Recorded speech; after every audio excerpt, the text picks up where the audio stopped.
પોરબંદરને હવાઈ સેવા આપવા સાંસદ રામ મોકરિયાની માંગ। વર્ષો સુધી પોરબંદરને હવાઈ સેવા નથી મળી તેનું દુઃખ છે તેવી પણ વાત રામ મોકરિયાએ કરી છે। પોરબંદર માત્ર શહેર નથી, ઐતિહાસિક ધરોહર છે।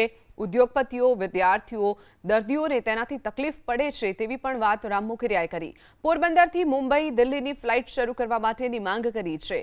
ગાંધીજી અને સુદામાની ભૂમિ છે પોરબંદર। પોરબંદરને હવાઈ સેવા મળશે તો સૌરાષ્ટ્રનો વિકાસ થશે।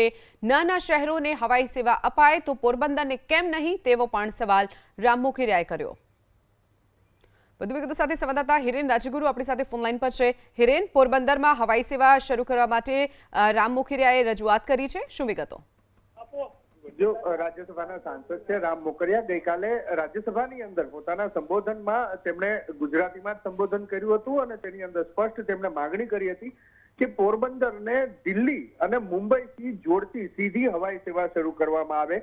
તેની પાછળનો તર્ક રજૂ કરતા તેમણે પણ કહ્યું હતું કે પોરબંદર એ માત્ર શહેર નથી પરંતુ પોરબંદર એ ઐતિહાસિક ધરોહર છે। સામાજિક રીતે, ધાર્મિક રીતે, પર્યટનની રીતે તમામ બાબતે પોરબંદર એ એક ઐતિહાસિક ધરોહર છે। સાથે જ મહાત્મા ગાંધી અને સુદામાની ભૂમિ છે પોરબંદર અને એટલા વર્ષો સુધી પોરબંદરને આ હવાઈ સેવા નથી આપવામાં આવી તેનું દુઃખ પણ તેમણે વ્યક્ત કર્યું હતું। સાથે તેમણે દ્રઢપણે માંગણી પણ કરી હતી કે અત્યારે પોરબંદરથી આ સીધી કનેક્ટિવિટી એટલે કે આર્થિક રાજધાની મુંબઈ અને રાજકીય રાજધાની, દેશની રાજધાની દિલ્હી એની કનેક્ટિવિટી ન હોવાના કારણે ઉદ્યોગપતિઓને તકલીફ પડે છે, વિદ્યાર્થીઓને તકલીફ પડે છે।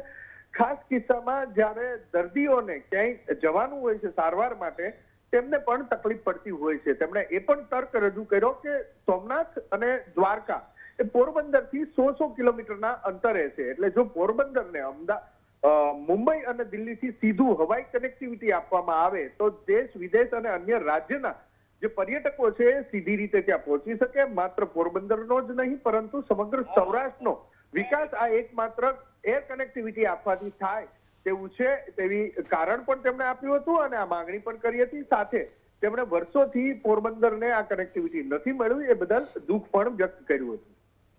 ચોક્કસથી હિરેન, માહિતી બદલ આભાર।